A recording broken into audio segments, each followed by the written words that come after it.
Удары по гражданскому населению продолжаются, гибнут целые семьи.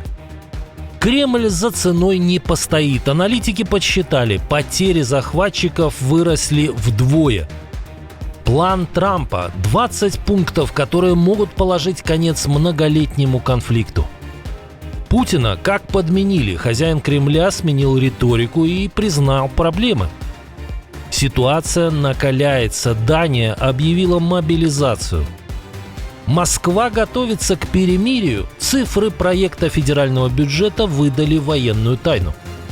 Определился новый мировой лидер по цензуре в интернете. Кто уделал китайских коммунистов? И многое другое. Самые важные и срочные новости. Эксклюзивные подробности. Вы смотрите информационный выпуск «Нехта». Оперативно о событиях в Украине, России, Беларуси и мире. Раньше и понятнее других. Все, что нужно знать сегодня. Минувшая ночь в Сумской области обернулась трагедией. Российский беспилотник обрушился на жилой дом в селе Чернетчина и унес жизни целой семьи. Спасатели извлекли из-под завалов 4 тела супружеской пары и их сыновей 6 и 4 лет. На Черниговщине агрессор снова выбрал целью энергетическую инфраструктуру. В результате удара без электричества остались более 26 тысяч абонентов в Бобровице и близлежащих населенных пунктах. Россияне продолжают наступать. В Донецкой области они захватили село Полтавка, сообщают аналитики Deep State. Одновременно оккупанты продвинулись вблизи Новоивановки в Запорожской области. Не оставляют россияне попыток прорыва и на границе Донецкой и Луганской областей. В Серебрянском лесничестве фиксируются активные действия противника. Правда, цену за свои потуги захватчики платят гораздо более высокую. Как сообщает уже Институт изучения войны, потери российской армии на Добропольском направлении выросли в 2 раза. По данным аналитиков, только 1 из 10 оккупантов доходит до позиций сил обороны Украины на Новопавловском направлении. Правильно это назвать священная война! Священная война! Риторика Путина приблизилась к риторике Охлобыстина. По случаю 3-й годовщины аннексии 4 областей Украины хозяин Кремля уже не называет свою авантюру специальной военной операцией. Сегодня, защищая этот выбор, поднимаются в атаку наши бойцы и командиры. Ведет праведную битву и трудится вся страна, вся Россия. Вместе мы защищаем нашу любовь к родине и единство исторической судьбы. При этом Путин признал, что жизнь на оккупированных территориях не сахар. Трудно сейчас жителям освобожденных городов и поселков. Много действительно острых, насущных проблем. В их числе первостепенные, жизненно важные для каждого человека вопросы надежного водоснабжения, доступности качественной медицины и так далее. Так называемые референдумы о присоединении ДНР, ЛНР, Запорожской и Херсонской областей к России прошли в сентябре 2022 года. 30 сентября Путин объявил о их вхождении в состав страны. Это происходило на фоне успешного контрнаступления ВСУ в Харьковской и Херсонской областях. Полного контроля над регионами российские войска так и не добились. Сейчас оккупанты контролируют около 88% Донбасса, 73% Запорожской и Херсонской областей. Вместе с Крымом в сумме примерно 20% территории Украины.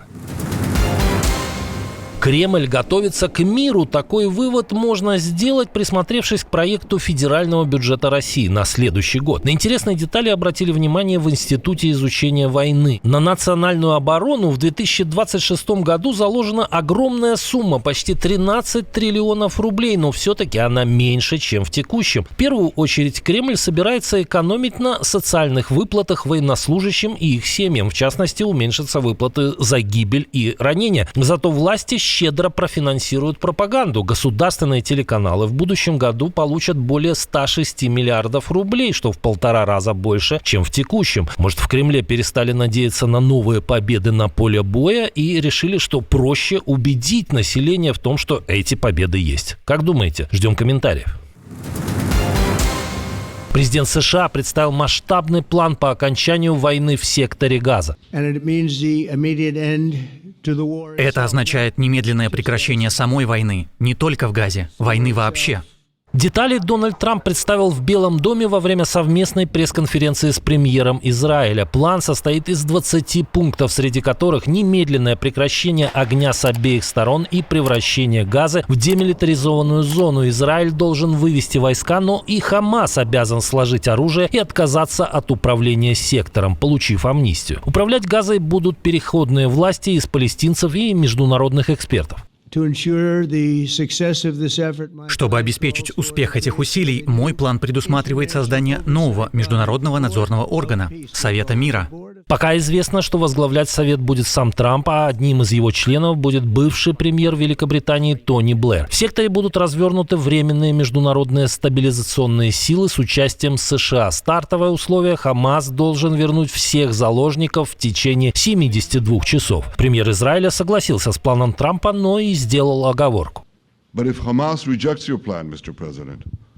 Но если Хамас отвергнет ваш план, господин президент, или если они якобы примут его, а затем, по сути, сделают все возможное, чтобы ему противостоять, то Израиль доведет дело до конца самостоятельно.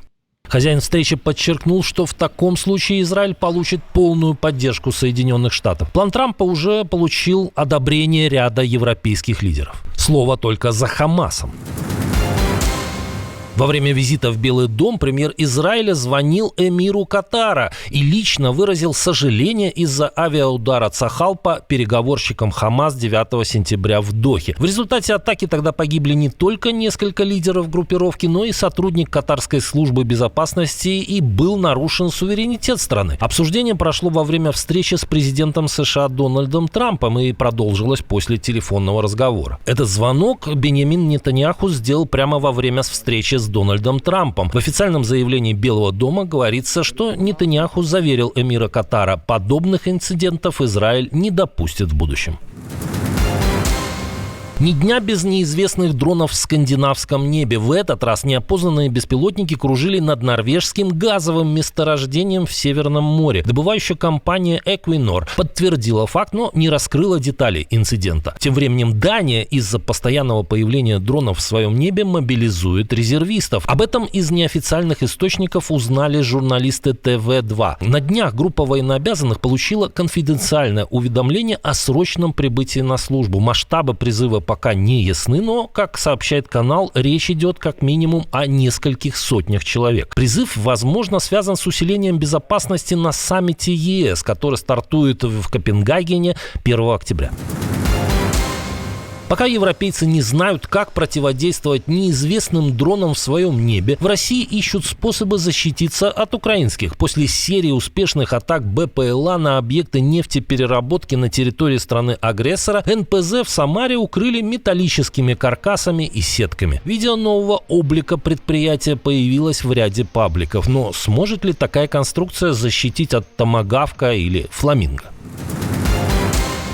Беженцы из Украины вернули Чехии все затраты и даже больше. За 6 месяцев текущего года украинцы принесли чешскому бюджету в виде налогов и социальных взносов 15 миллиардов крон. Почти в 2 раза больше, чем страна потратила на их содержание за тот же период. Гуманитарная помощь, выплаты за проживание, здравоохранение и образование обошлись казне только в 7,6 миллиардов крон. Ранее ситуация была обратная. В 2022 году расходы на украинских беженцев вдвое превышали доходы. Переломный момент наступил в 3-м квартале 2023-го. Тогда доходы почти сравнялись с тратами. С начала полномасштабной войны украинцы уже принесли Чехии почти 72 миллиарда крон. При этом затраты составили чуть больше 70 миллиардов. На данный момент в стране под временной защитой работает 169 тысяч украинцев. Всего временную защиту получили почти 394 тысячи.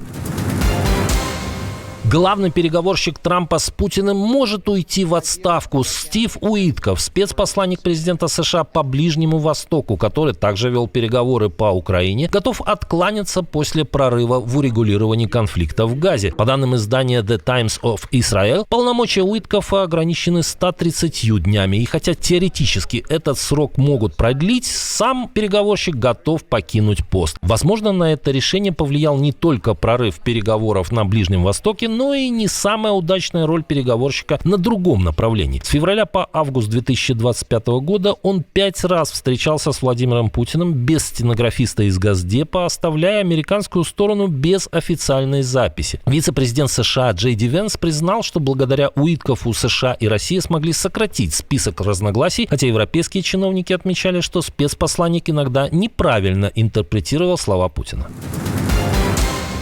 Есть страна, которая переплюнула коммунистический режим Китая по цензуре в сети. Это Афганистан. Правда, талибы не стали инвестировать миллиарды в создание сетевой матрицы, следящей за гражданами. Они просто отключили страну от мировой паутины. Об этом сообщает международная служба мониторинга NetBlocks.